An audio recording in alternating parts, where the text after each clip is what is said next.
ये मेरे एफडी के पैसे रिलीज होकर मेरे अकाउंट में आने में कितना टाइम लगेगा? 1-2 घंटे पकड़ लीजिए। थोड़ा जल्दी नहीं हो सकता है? क्योंकि पैसे मेरे अकाउंट में आने के बाद मुझे मेरे बेटे के अकाउंट में ट्रांसफ़र करना है, थोड़ा अर्जेंट है। एक बार एफडी के पैसे आपके अकाउंट में जमा हो गए, उसके बाद आपके बेटे के अकाउंट में पैसा जमा करने में टाइम नहीं लगेगा। આપ જે નંબરનો સંપર્ક સાધવા માંગો છો તે હાલમાં બંધ છે।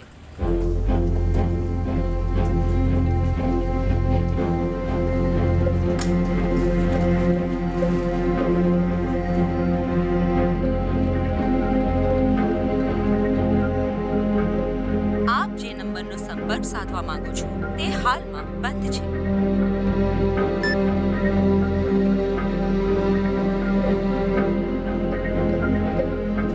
पंकज का फ़ोन बंद आ रहा है। पैसे तो ट्रांसफर हो गए हैं ना? मैनेजर ने कहा था कि आधा घंटा लगेगा कम से कम। 1:15 बजे तो चेक जमा किया था, अब तो 2 बज रहे हैं। पंकज का फ़ोन है। हेलो। पैसे ट्रांसफर किए? हाँ देखिए, मेरे एफडी में 7 लाख रुपए थे, वो मैंने ट्रांसफ़र कर दिए हैं। तो फिर 70% पंकज लौटाएं आपको? और नहीं, मेरे पास और पैसे नहीं हैं। पंकज ने 10 लाख के लिए कहा था, और जुगाड़ करो, कल तक का टाइम दे रही हूँ। हम चेक करें, पैसे आ जाएंगे अकाउंट में तो पंकज को छोड़ देंगे। और हाँ, एक और बात, पुलिस स्टेशन जाने की सोचना भी मत, वरना क्या हो सकता है ये तो तुम जानते ही हो। देखिए, मैं अभी तक तो गया नहीं, आगे भी नहीं जाऊंगा, लेकिन मेरे बेटे को सही सलामत रखिएगा प्लीज। पंकज से कोई खास प्यार नहीं है हमें, 10 लाख मिलते ही सही सलामत छोड़ देंगे। बोल रहा है 7 लाख ट्रांसफर किए। गोली तो नहीं दे रहा? चेक करना पड़ेगा पंकज के अकाउंट में पैसे आए हैं या नहीं। तू रहे यहाँ, हम दोनों एटीएम में चेक करके आते हैं, फिर सोचेंगे कि क्या करना चाहिए क्या नहीं।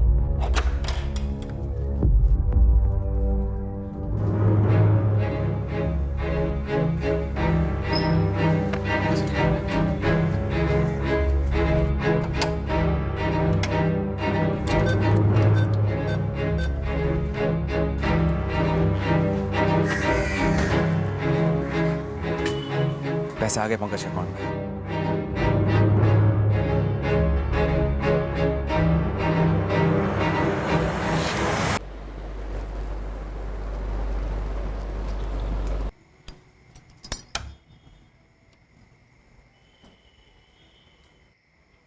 पापा,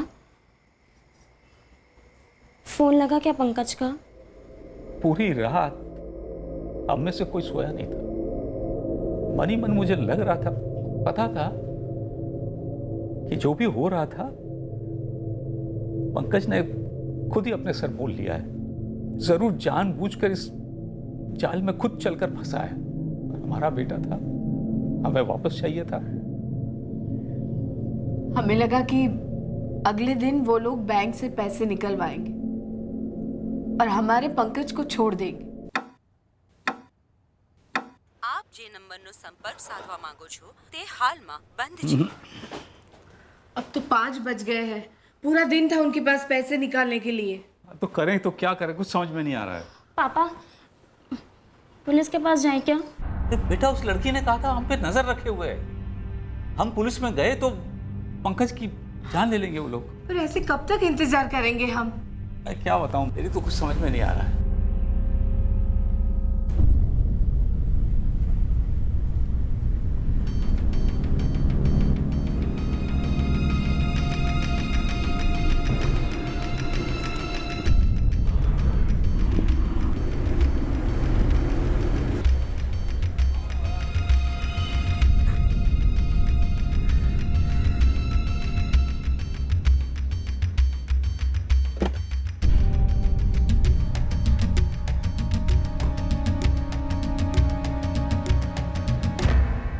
सर, 5 जून की रात को निकला था पंकज, और तकरीबन 3 बजे सुबह मुझे फ़ोन आया था उसका।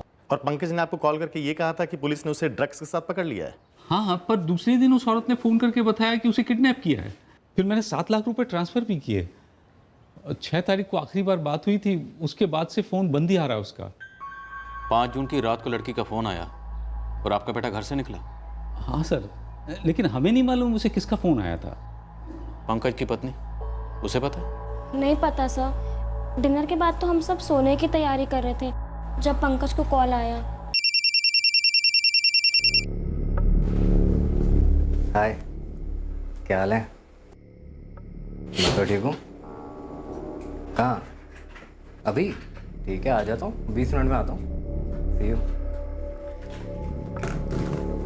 कहाँ जा रहे हो? कुछ अर्जेंट काम है, आने में लेट हो गया। हो सकता है कल सुबह तक आऊँ। इतनी रात को कौन सा अर्जेंट काम है कुछ। तुम पूजा का ध्यान रखना। और बता के तो जाओ कहाँ जा रहे हो। बाद में बताता हूँ ना। चलो बाय। पंकज कोई आइडिया नहीं कि कॉल किसने किया था? कुछ बोला नहीं मुझे। पंकज का ऐसा कोई दोस्त जो उस लड़की के बारे में कुछ बता सके? नहीं, उसके दोस्तों का हमें कुछ ज़्यादा पता नहीं।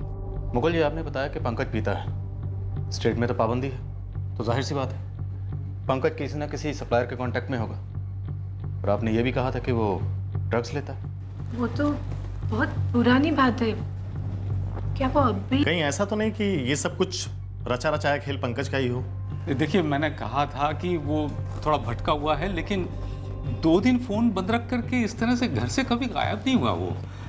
देखिए, मुझे लगता है ज़रूर किसी तकलीफ में है। पंकज का किसी लड़की से अफेयर? रानी देखो, अगर ऐसी कोई बात है तो छुपा मत। कैसा कुछ था? नहीं सर, मुझे नहीं पता। पर हाँ, कई बार वो रात बेरात ऐसे बाहर जाते थे लेकिन सुबह तक आ जाते थे। पहली बार ऐसा हुआ है कि वो अभी तक घर नहीं आए। सर, वो गाड़ी की चाबी साथ लेके गए थे क्योंकि कंपाउंड में गाड़ी नहीं है, तो शायद गाड़ी से ही गए होंगे। गाड़ी का नंबर, और अगर गाड़ी की फ़ोटो हो तो और भी बेहतर, और पंकज की फ़ोटो, हमें ये सब चाहिए। हम पंकज के फ़ोन रिकॉर्ड्स निकलवाएंगे, पता करते हैं कि 5 जून की रात को पंकज को किसका फ़ोन आया। और दोषी जी, आप बैंक से जरा ये पता करिए कि पंकज के अकाउंट में जो 7 लाख रुपए आपने जमा किए थे वो विड्रॉ हुए हैं या नहीं। बैंक से पता चला कि एटीएम से 60,000 रुपये विड्रॉ हुए थे। तब भी हमें यही शक था कि ये पंकज खुद ही ये किडनैपिंग का नाटक रच रहा है। हमारी तो समझ के बाहर था कि पंकज ऐसा क्यों करता। हाँ, क्योंकि हमारी बहू रानी को तो उस नीलिमा के बारे में कुछ भी नहीं पता था, और हम में से भी किसी को नीलिमा के बारे में कुछ नहीं पता था। ये भी नहीं कि पंकज झूठे नाम से, झूठी पहचान से उसके साथ, नीलिमा के साथ उसका कुछ चल रहा है। ये जो भी हो रहा था सब गोपाल की वजह से हो रहा था। गोपाल को तो लगता है कि पंकज की जगह वो हो सकता था। बाल बाल बचा। बचा? मुझसे बचा? गोपाल की वजह से मुझे पंकज दोषी की तरफ मुझे देखना पड़ा। गोपाल के साथ अच्छी लाइफ इमेजिन कर रही थी मैं, सुधरी हुई, कोई गलत काम नहीं कर रही थी, सब कुछ नॉर्मल था। ऐसी लाइफ जीना चाहती थी मैं गोपाल के साथ। मैं भी तुम्हें बहुत मिस करता हूँ नीलिमा। मैं बस वेट कर रहा हूँ कि कब लंबा वीकेंड आए और मैं अहमदाबाद की फ़्लाइट लेकर तुम्हारे पास आ जाऊँ। तुम एक काम क्यों नहीं करती? तुम मेरे साथ बेंगलुरु क्यों नहीं शिफ्ट हो जाती? सच में? As in live in relationship? हाँ, अगर तुम्हें कोई प्रॉब्लम नहीं हो तो लिव इन से शुरू करते हैं, फिर आगे बढ़ सकते हैं। गोपाल ने अपनी पूरी फैमिली से मिलवाया, भाई भाभी माँ बाप भी। मुझे भी वो लोग अच्छे लगे, उन्हें मैं भी बहुत पसंद आई, सब कुछ अच्छा चल रहा था। वो 8 महीने जो मैंने गोपाल के साथ बिताए वो किसी शादी से कम नहीं थे। मैंने अपना दिल, दिमाग और फिजिकली भी सब कुछ लगा दिया रिलेशनशिप में। गोपाल भी इस कदर इन्वॉल्व हो गया मेरे साथ कि शादी के लिए उसी ने प्रपोज किया। अरे आज जल्दी आ गए तुम? हाँ, आज जल्दी फ्री हो गया। क्यों? आज तुम्हारा बॉस तुम पे मेहरबान हो गया क्या? तो क्या कहती हो, शादी करोगी मुझसे? काफी टाइम बाद मैंने अपने मम्मी पापा से बात भी की। खुश थी लाइफ में, फाइनली कुछ ऐसा मिल रहा था जो तभी तक नहीं मिला था। हेलो हेलो हेलो पापा, फोन मत काटना पापा, पहले मेरी बात सुन लो प्लीज।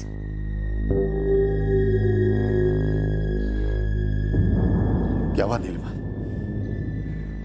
इस बार कौन से जुर्म में गिरफ्तार हुई है जो हमारी याद आई? शादी कर रही हूँ पापा। तो पापा मैं बदल गई हूँ, बेंगलुरु में हूँ। गोपाल नाम है लड़के का, इंजीनियर है। तो हमें बता रही है या अचानक तुझे माँ बाप से परमिशन लेने की सूझी? पापा आपका गुस्सा अपनी जगह सही है, मैं समझती हूँ, पर मुझे अपने किए पर ना ही शर्मिंदगी है ना पछतावा। मुझे लगा अपनी शादी की बात मुझे आपसे और मम्मी से शेयर करनी चाहिए, तो फ़ोन कर दिया। पापा मम्मी को फ़ोन दीजिए प्लीज़। माँ बाप भी बेंगलुरु की ही है। पता है, सालों बाद पहली बार मुझे लगा कि मैं कुछ नॉर्मल सा कर रही हूँ, जो मेरी फैमिली को, मेरी बहन को कबूल होगा, सही लगेगा। मैं भी एक्साइटेड थी, नई जिंदगी, सेटल होना, गोपाल, मैं, शादी, आगे बच्चे। जी बच्चे। तो बेसिकली तुम सोसाइटी में एक्सेप्ट होना चाहती थी और तुम्हारा जो सेल्फिश स्वार्थी नज़रिया था ज़िंदगी का, उसे लोगों की नज़र में बदलना चाहती थी। सेल्फिश, स्वार्थी कौन नहीं होता? जो महात्मा टाइप होते हैं ना, उन्हें भी ज़बरदस्त गरज होती है कि कोई उन्हें महात्मा कहे, उनके बलिदान की वाह वाह करे। और मैं ठहरी नॉर्मल साधारण लड़की। मैंने कभी भी अपने साथ, ना ही अपने स्वार्थ के साथ कोई चीटिंग नहीं की। पर तुम्हें लगता है गोपाल ने तुम्हारे साथ चीटिंग की? हाँ, की उसने चीटिंग। उसने मेरे साथ फिजिकल, मेंटल, इमोशनल रिश्ता जोड़ा। पूरे 8 महीने साथ में रहा मेरे। उसके बाद और क्या जानना चाहता था वो? शादी करने वाला था वो। फिर 1 सेकंड में सब बदल गया। हाय, आ गए तुम? लाओ मुझे बैठ दो।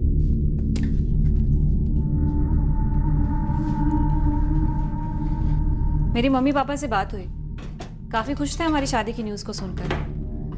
पूछ रहे थे कि कब आकर तुम्हारे पेरेंट्स के साथ फॉर्मेलिटीज़ पूरी करनी है। तुम्हारी कोई डेट की बात हुई क्या? तुमने मुझे अपने बारे में सब कुछ नहीं बताया। क्या? तुमने कहा था तुम केसी एसोसिएट्स में असिस्टेंट अकाउंटेंट हो। हाँ। झूठ है जो तुमने बड़ी सफाई से बोला था, आंखों में आंखें डालकर। पॉइंट पे आओ गोपाल। गोल गोल बातें सिर्फ टाइम वेस्ट करती हैं। और झूठ बोलने से पूरी जिंदगी वेस्ट होती नहीं नीलिमा। मैं ललित से मिला था। कौन ललित? स्कूल फ्रेंड है मेरा, वो तुम्हें जानता है। शैली? मुझे तो याद नहीं आ रहा कोई ललित। अरे बाकी सब सही चल रहा है यार। सुनना, एक गुड न्यूज़ है। क्या? मैं शादी कर रहा हूँ। कंग्रेचुलेशंस यार। थैंक्स यार। तो लव या अरेंज? लव। और हमारे पेरेंट्स अगले महीने शादी की बात कर रहे हैं। अच्छा, लड़की कहाँ की है? बेंगलोर की? नहीं यार, यहीं की है, अहमदाबाद की। हम लोग इधर ही मिले थे यार। उसके पेरेंट्स मोरबी के हैं और पिछले 7-8 महीने से हम दोनों लिव इन में, बेंगलुरु में। अब बात है यार, लिविंग शिविंग है। हाँ यार, सही है। मॉडर्न लड़की है, काफ़ी ब्रॉड माइंडेड है। एग्जैक्टली जैसे मुझे पसंद है यार। वो तो ठीक है, लेकिन तू तो इतना ब्रॉड माइंडेड नहीं था बे, हैं? इतने दिनों से कोई जिक्र भी नहीं किया तूने तो यार। यार वो शादी के डिसीजन तक मैंने किसी को भी नहीं बताया यार। अभी लास्ट वीक ही प्रपोज किया। अच्छा ठीक है, चल फोटो तो दिखा। हाँ यार, ये देख, तेरी होने वाली भाभी नीलिमा दीक्षित नाम है, M.Com पढ़ी है। ये अहमदाबाद के केसी एसोसिएट्स में जॉब छोड़कर आई यार मेरे साथ रहने। क्या हुआ यार? ये नीलिमा है? हाँ, क्यों? मैं जानता हूँ भाई इसे। अच्छा, कैसे? तू शॉक्ड हो जाएगा यार। अबे बताना यार, सस्पेंस क्या बना रहे हैं? अब तुझे कैसे बताऊं यार। देख भाई, ये जो नीलिमा है ना, ये भाई कॉल गर्ल रह चुकी है। तू क्या बकवास कर रहे हैं ललिता? कुछ समझ में आ रही तेरी बात? कुछ बोले जा रहे क्या सुनूं मैं यार? प्लीज सुन पहले मेरी बात, शांत हो जा। नहीं सुनना है मुझे कुछ। मैं बकवास नहीं कर रहा भाई, मैं सच बोल रहा हूँ, सुन तो ले। हाँ बोल। मोनिका नाम की एक कॉल गर्ल थी यही अहमदाबाद में, पॉश टिप टॉप सी। मैं भी जाता था उसके पास कभी कभी। उस मोनिका ने लॉन्च किया था इस नीलिमा को। उस मोनिका के घर से ही ऑपरेट करती थी वो सब कुछ। फिर बाद में इसने अपना अलग से शुरू कर दिया। ललित मेरे बचपन का दोस्त है, झूठ नहीं बोलेगा मुझसे। तुम्हारे दोस्त ने सही कहा, मैं पहले कॉल गर्ल थी, दूसरी लड़कियों को भी लगवाया था मैंने। फिर पुलिस की रेड भी हुई थी और मैं अरेस्ट भी हुई। और केसी एसोसिएट्स? वो झूठ है। एमकॉम भी झूठ है। बीकॉम फर्स्ट ईयर के बाद मैंने कॉलेज छोड़ दिया। और पेरेंट्स तुम्हारे जिनसे तुमने बात करवाई वो भी सच के हैं कि झूठ के? सच के। मोरबी में है। और क्या क्या छुपाया तुमने मुझसे? वो मेरी बिजनेस में रेड हुई थी, मैं अरेस्ट हुई थी, फिर बेल भी हुई। बाहर निकलने के बाद मैंने एटीएम लूटने का ट्राई किया। एटीएम लूटने की? हाँ। पुलिस ने मुझे फिर से अरेस्ट किया, बेल हुई। तब मेरी हालत बहुत ख़राब थी, समझ नहीं आ रहा था पैसे कैसे कमाऊंगी, इसलिए मैंने कुछ और ट्राई किया।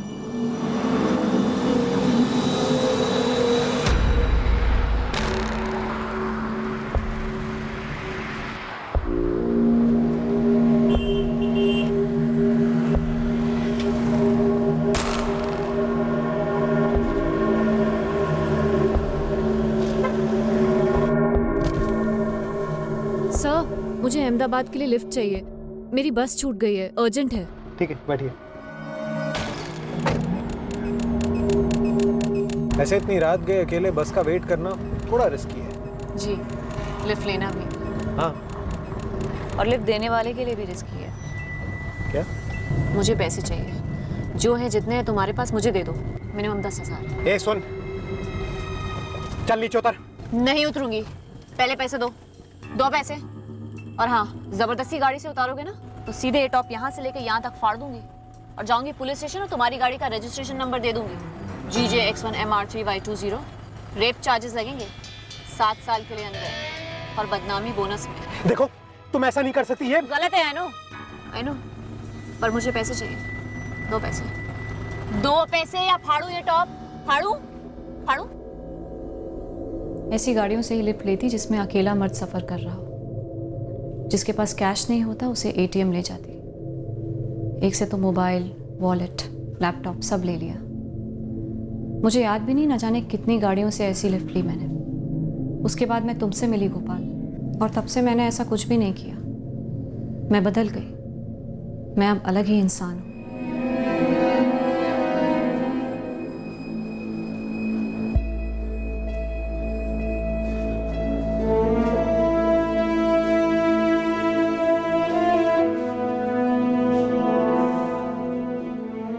मैं किसी की भी कसम खाने को तैयार हूं गोपाल।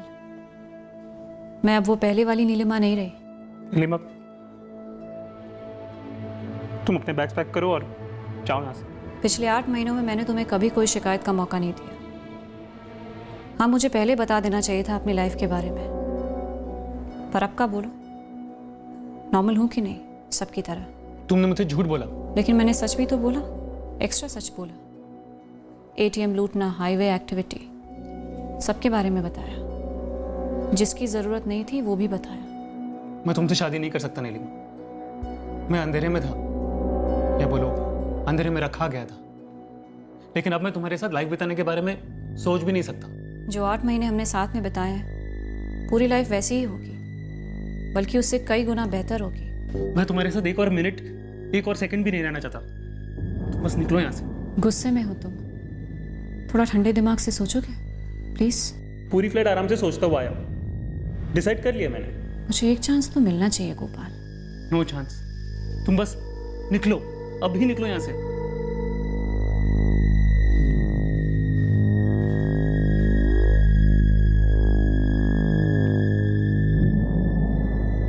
ये तुम्हारा आखिरी फैसला है गोपाल?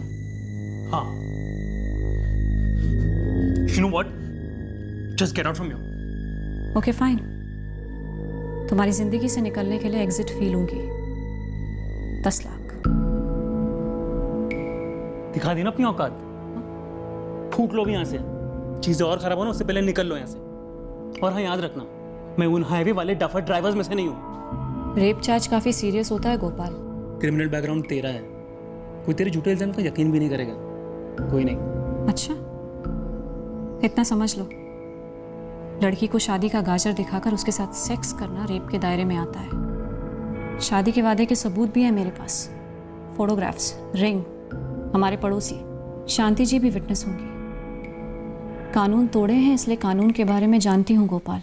1 हफ्ते का टाइम दे रही हूँ। 10 लाख से 1 पैसा कम नहीं लूँगी और जुबान है मेरी। उसके बाद ना ही तुम कभी मुझे देखोगे ना सुनोगे। कितनी वाहियात शर्त थी, शादी करो मुझसे या 10 लाख फाइन भरो। बाद में तो मुझे लगने लगा कि शायद वो खुद आई होगी मेरे पास। पहले तो मुझे फंसाया और ब्लैकमेल करने लगी। अगला 1 हफ्ता मेरे लाइफ का सबसे डिफिकल्ट वीक था। दिन में 10 बार मैसेज करती, कॉल करती कि पैसे अरेंज हुए या जाऊँ पुलिस के पास। मेरे पास पैसे नहीं थे। मैंने अपने सारे सेविंग्स और दोस्तों से झूठ बोलकर लोन्स लिए।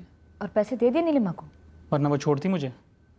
पर मैं बहुत हर्ट हुआ था कि कैसे कोई अपने लाइफ के बारे में झूठ बोलकर आपकी लाइफ में आए और आप उसे लाइफ पार्टनर की तरह देख रहे हो, पर जब उसके सही रंग सामने आए तो वो अपना क्रिमिनल साइड बताकर आपसे पैसे हटना चाहती है। पैसे तो देने ही थे उसे। वो बेंगलुरु आने को रेडी नहीं थी, तो 2 दिन की छुट्टी लेकर मैं अहमदाबाद गया। सपोर्ट से सीधे उसके घर गया उसे 10 लाख देने। पैसे तो हैंड ओवर कर दिए, लेकिन मैं इतनी आसानी से हार मानने वाला नहीं था।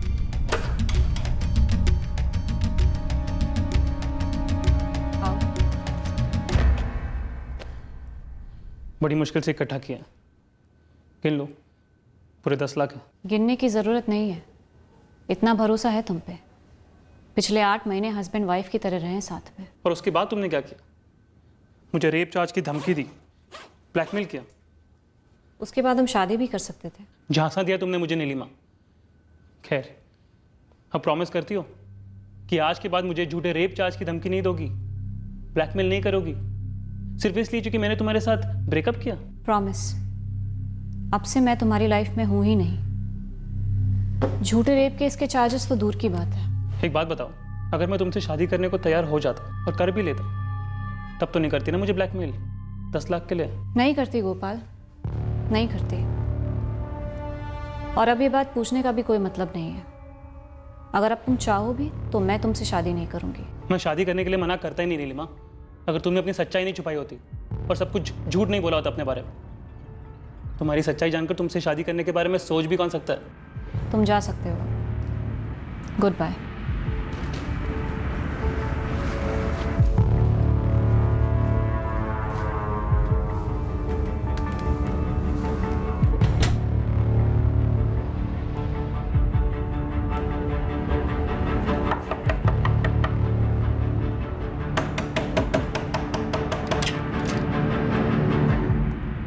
जी नीलिमा, साथ चलो हमारे। क्यों? मैंने क्या किया है? Blackmail, extortion. तब तो नहीं करती ना मुझे ब्लैकमेल? नहीं करती गोपाल, नहीं करती। और अब ये बात पूछने का भी कोई मतलब नहीं है। ये हमारा निजी मामला है सर। नहीं नीलिमा, ये निजी मामला नहीं है, ये ब्लैकमेल है। और मैंने तुम्हारे खिलाफ कंप्लेन दर्ज की है। मैंने इन्हें तुम्हारा पूरा बैकग्राउंड बताया। प्रोस्टिट्यूशन, ATM लूट, हाईवे पर ठगना, मुझसे झूठ बोलना और फिर ब्लैकमेल, सब कुछ। ये क्लियर कट एक्सटॉर्शन और ब्लैकमेल का मामला है। तुम्हें जो कैश दिया गया था उस पर मार्किंग है, बतौर सबूत कोर्ट में पेश होगा। सर, इसने जो स्टिंग करके आपको वीडियो दिखाया है वो पूरी हकीकत नहीं है। एक्चुअली इसने मेरा इस्तेमाल किया है, झूठ बोलकर पूरे 8 महीने। Miss Neelima Dixit, you are under arrest. तो फिर इसे भी अरेस्ट कीजिए सर। इसके खिलाफ भी मेरे पास काफी सबूत हैं। कंप्लेन दर्ज कीजिए, धोखा और रेप की। तो फिर तुमने क्यों नहीं पहले कंप्लेन दर्ज की?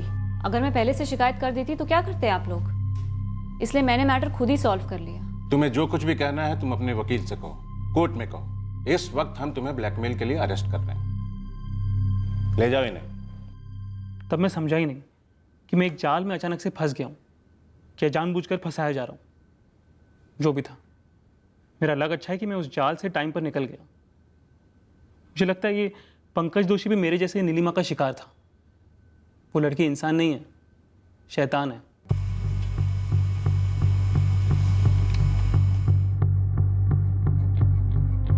दो और ATM पर इस बंदे को देखा गया है सर, कैश विड्रॉ करते हुए। पंकज का डेबिट कार्ड यूज कर रहा है सर ये। नहीं, मैं नहीं जानता इसको। रानी? नहीं, मैं भी नहीं जानती। 6 और 7 जून को ही इस आदमी ने 3 अलग अलग ATM से पैसे विड्रॉ किए हैं। ये पैसे पे पैसे निकाले जा रहा है और हमारा पंकज अभी तक घर नहीं आया। रानी जी जरा पंकज के दोस्तों से पता करिए कि ये कहीं उसी का आदमी तो नहीं है। सर मैं पंकज के दोस्तों को नहीं जानती। देखिए, कुछ समय हमें लगा कि वो अपने दोस्तों से करवा रहा है, लेकिन नहीं, अपने बीवी बच्चे को ऐसे इतने दिन छोड़ के नहीं, वो नहीं कर सकता। 5 जून को उनकी किसी से बात हुई थी, पता चला कि आपको? जी हाँ, नंबर का तो पता चल गया है, लेकिन अभी वो स्विच ऑफ है। पंकज की गाड़ी भी कहीं दिखाई नहीं दे रही है। घटोड़िया इलाके में फोन स्विच ऑफ हुआ है और 6 जून को जिस एटीएम से पैसे निकाले गए थे वो भी इसी इलाके में है।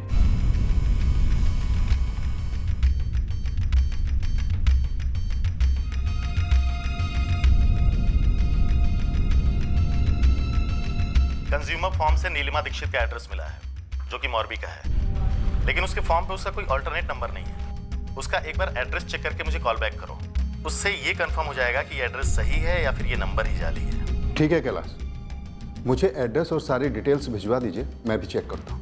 सर, ये नीलिमा के कॉल रिकॉर्ड में भी शो हो रहा है कि नीलिमा और पंकज एक दूसरे के टच में थे लगभग 3 महीनों से। 5 जून की रात को नीलिमा के फोन से पंकज को फोन आता हाय और वो घर से निकलता है। उसके कुछ घंटों बाद पंकज अपने पिता को फोन पर यह कहानी बनाकर सुनाता है कि उसे पुलिस ने पकड़ लिया ड्रग्स के साथ। फिर पंकज के फोन से एक लड़की बात करती, वो ये कहती है कि पंकज किडनैप किया गया है, जबकि पंकज ने यह कहा था कि उसे पुलिस ने पकड़ लिया ड्रग्स के साथ। ये माजरा है क्या, समझ में नहीं आ रहा। पंकज वाकई में किडनैप हुआ है या कोई खेल है? हेलो कैलाश, शैलेश बोल रहा हूँ मोरबी से। ये जो तुमने नंबर दिया था ये भी सही है और एड्रेस भी, लेकिन लड़की नीलिमा तो घर पे नहीं है, पर उसके पिता हैं बलदेव दीक्षित। जरा उनसे बात करवाइए। ये लीजिए बात।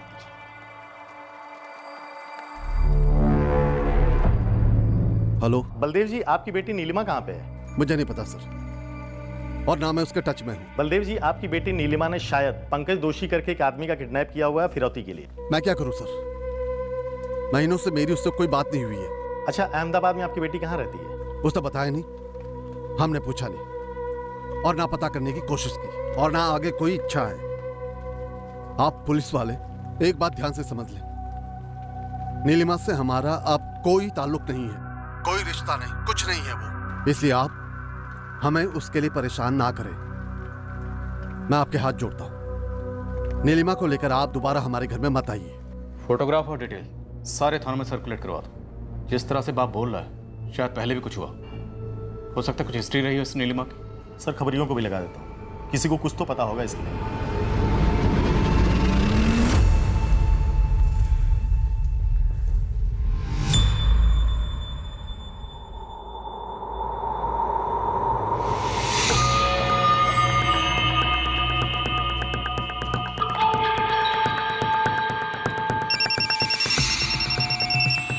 Hello hello Kailash sir. हाँ, बोल रहा हूँ। रामदेव चौक पुलिस थाने से एएसआई गीता पटेल बोल रही हूँ। हाँ गीता, बोलो। सर, ये जो लड़की है नीलिमा दीक्षित, नवंबर 2017 में मैंने अरेस्ट किया था इसको। ब्लैकमेल का केस था, अभी बेल पर छूटी हुई है। गीता, इसका एड्रेस क्या है? जहाँ से गिरफ्तार किया था सर, वहाँ का एड्रेस है।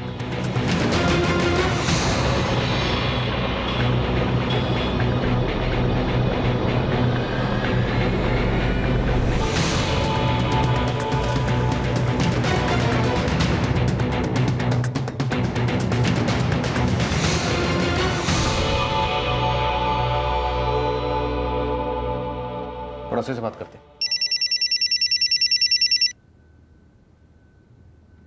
हाँ कैलाश।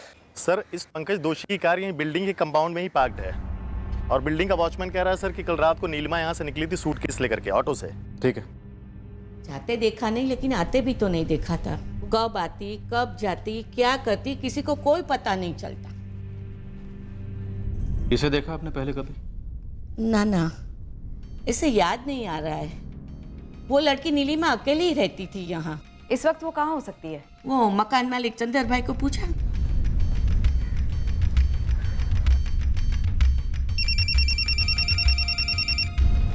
हेलो। हमें आपसे बात करनी है, तुरंत पुलिस स्टेशन पहुंचिए। ठीक से पता किया ना सुरेश? डबल चेक किया? Thank you Suresh. सर, परसों सुबह यानी 7 जून की सुबह को हिम्मतनगर पुलिस को एक लाश मिली थी।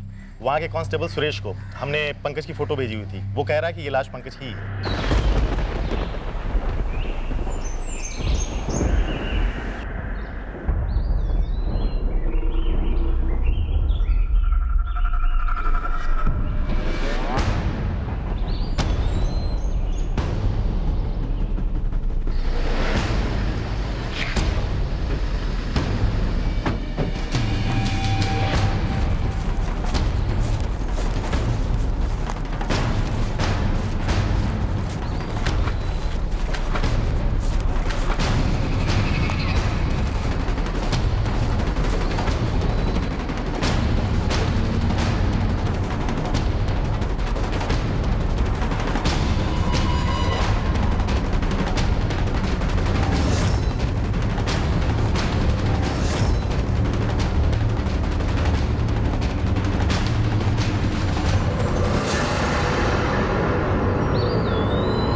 मानते हैं कि गलती हमारे बेटे की भी थी, उसकी बीवी थी, बच्ची थी, फिर भी ये दूसरी लड़की के साथ। पुलिस वालों ने बताया कि किसी ऐप पे मिली थी। कैच क्रश नाम का डेटिंग ऐप है, उस पर मिले।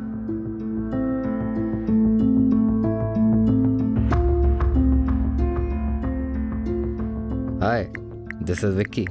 How are you? Your profile pic is very good. Gopal के धोखे से मैं सिर्फ अकेली नहीं रह गई, मैं अंदर से खाली हो गई थी। मैंने एक रेगुलर जिंदगी बिताने का सपना देखा था, उसके लिए इतनी मेहनत की थी, सब पर पानी फिर गया था। बुरी हालत थी। तब ये डेटिंग ऐप हाथ लगा। ये डेटिंग ऐप इंटरेस्टिंग था। अलग अलग आदमियों के प्रोफाइल्स जिन्हें गर्लफ्रेंड्स की तलाश थी, तो मैंने सोचा ट्राई करके देखती हूँ इस ऐप पर। क्या ट्राई करना चाहती थी? फिर से लोगों को फंसाना? पंकज दोषी को मैंने फंसाया, अब भी ऐसे लगता है आपको?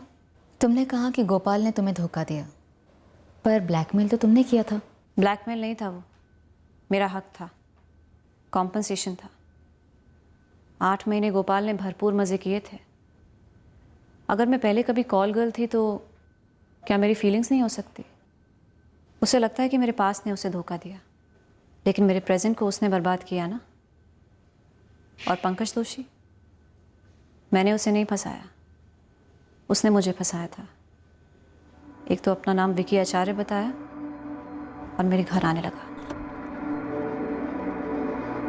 उसकी सहूलियत और ज़रूरत के हिसाब से आ जाता। तंजानिया में एक ऑयल कंपनी है, हम लोग उसमें पार्टनरशिप ले रहे हैं। उसने खुद ही मुझे कहा कि वो बहुत रिच है, उसकी बड़ी कंपनी है, बहुत बड़ा टर्नओवर है। उसके सारे झूठ मैं बड़े सिंसियरली सुनती, सच मानती उन्हें। जब भी ज़रूरत होती वो मुझे पैसे भी देता, दिलदार था। तुमने उसे मार डाला नीलिमा, 10 लाख के लिए। ऐसा है, मैं सतीश को मिली, ठीक है। अभी सतीश सबसे अलग था, उसने कभी मुझसे झूठ नहीं बोला। हमें एक दूसरे से प्यार हुआ, रियल प्यार। सतीश भी तुम्हें कैच क्रश पे मिला था? हाँ। सतीश मेरे लिए फ्लावर्स लेकर आता। 24 घंटे सिर्फ सेक्स के पीछे नहीं होता, हम बातें करते, शॉपिंग करते, घूमते। वो मेरे लिए गिफ्ट खरीदता था।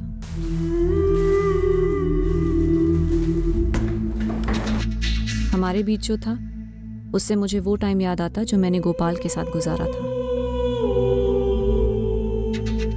एक अरसे बाद मुझे ऐसा लगा कि मेरी लाइफ में कुछ ऐसा है जो मैंने बेच खरीद कर हासिल नहीं किया, कुछ ऐसा जो बस मेरी लाइफ में आ गया, एक गिफ्ट की तरह।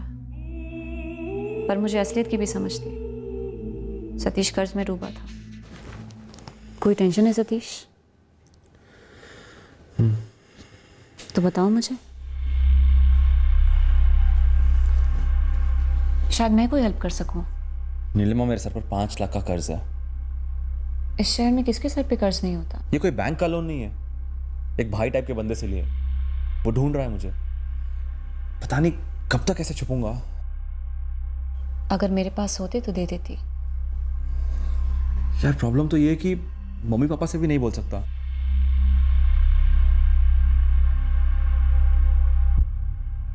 मैं एक बंदे को जानती हूँ, बहुत पैसे हैं उसके पास। लेकिन वो मुझे पैसे क्यों देगा? हम मांगेंगे नहीं तो फिर निकलवाएंगे। निकलवाएंगे? हाँ निकलवाएंगे। सिर्फ 5 ही क्यों, 25 निकलवाएंगे।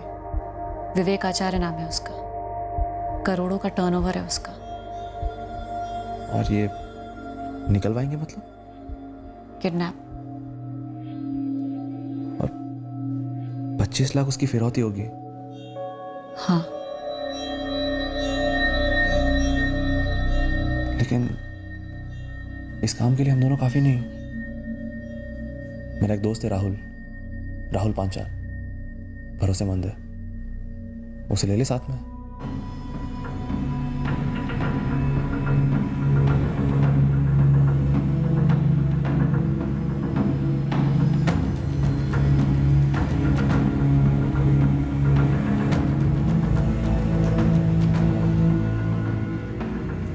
पंकज को यहीं मारा होगा शायद। सर लेकिन ऐसा कोई सबूत भी नहीं मिल रहा है कि जिससे एक लीड मिल सके कि नीलिमा फरार कहाँ पे हुई।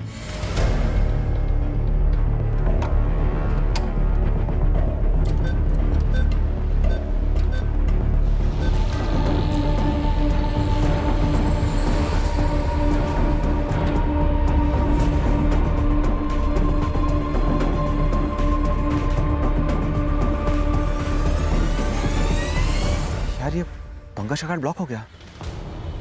ब्लॉक मतलब? ये ब्लॉक मतलब ब्लॉक। ये कार्ड कोई काम का नहीं है। हम कोई ट्रांजैक्शन नहीं कर सकते, पैसे भी नहीं निकाल सकते। कौन सा एटीएम? हाँ एड्रेस भेजिए तुरंत।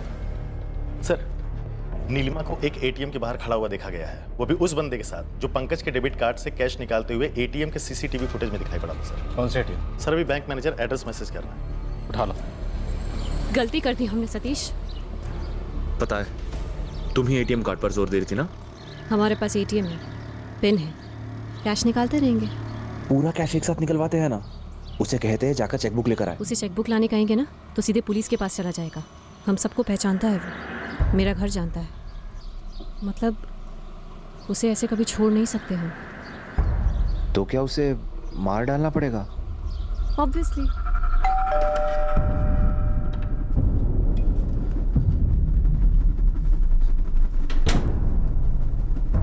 मारना पड़ेगा उसे। तो मर्डर? उसे नहीं मारा तो हम सब मरेंगे।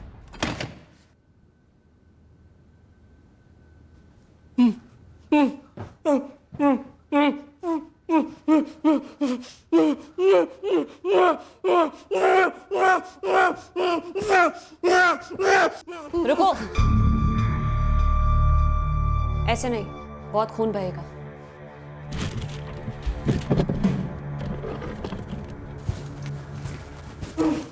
ये लो, ये बेटर रहेगा और इजी भी।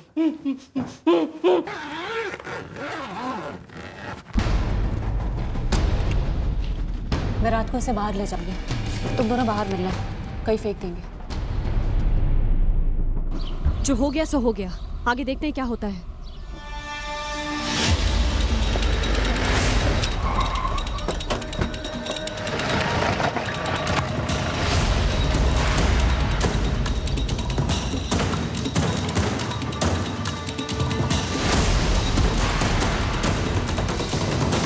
बस तुम दोनों ही हो या तुम्हारी गैंग में और भी कोई है? मेरा एक फ्रेंड भी है। कौन है? क्या नाम है उसका? सर उस लड़की ने गुमराह किया होगा मेरे बेटे सतीश को। मेरा बेटा ऐसा है ही नहीं, वो तो बहुत ही सीधा साधा लड़का है। राहुल को गलत फंसा रहे ये लोग साहब। उस लड़की और इस सतीश ने मिलके ही कुछ किया होगा। मेरे बेटे ने सिर्फ एक झूठ बोला था अपने बारे में और उसकी जान ले ली उस नीलिमा ने। ये कैसी परवरिश की गई है उस लड़की की। लानत ऐसे माँ बाप पर, जिंदगी भर जेल में सड़ना चाहिए ऐसी लड़की को। उससे पैसे मांगे, मैंने दिए, फिर भी मार डाला। इकलौता बेटा था हमारा, खो दिया हमने। सारा दिन यही सोचते रहते हैं कि आखिर क्यों फंसा वो उसकी चाल में। नीलिमा, तुम्हें कभी लगता है कि सब कुछ अलग हो सकता था, ऐसा नहीं होना चाहिए था? मेरे चाहने से कुछ बदलेगा तो नहीं। माँ बाप की याद आती है? उन दिनों को याद करती हो जब तुम मोरबी में थी उनके साथ? खुशी खुशी स्कूल से लौटती होगी, परिवार के साथ अच्छा समय बिताया होगा, अभी वो तुम्हें मूवीज़ दिखाने ले जाते होंगे, होटल में खाना खाया होगा। माँ बाप से किसी बात पर गुस्सा हो कि उन्होंने तुम्हें पैसा खर्च करने नहीं दिया? पैसे की कमी कारण थी कि तुम इस रास्ते पर आई, जुर्म के रास्ते पर? कभी कभी सोचती हूँ सबके बारे में, पर मैं वापस नहीं लौट सकती ना, कुछ सुधारने, कुछ संभालने। पछतावा होता है अपने किए पर? पंकज और उसकी फैमिली तो है ही, अब सतीश और राहुल की फैमिलीज भी ये कह रही हैं कि दोषी तुम ही हो। अफसोस होता है।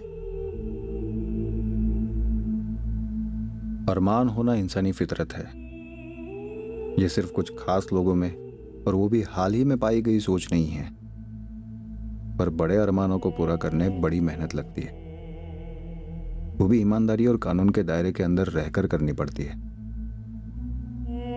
कीमती ब्रांडेड चीजों की चाहत की कोई सीमा नहीं होती। वैसे जो आपको पसंद आए आप उसे ले सकते हैं, पर आप उसे कैसे लेंगे उसी का नाम जिंदगी है।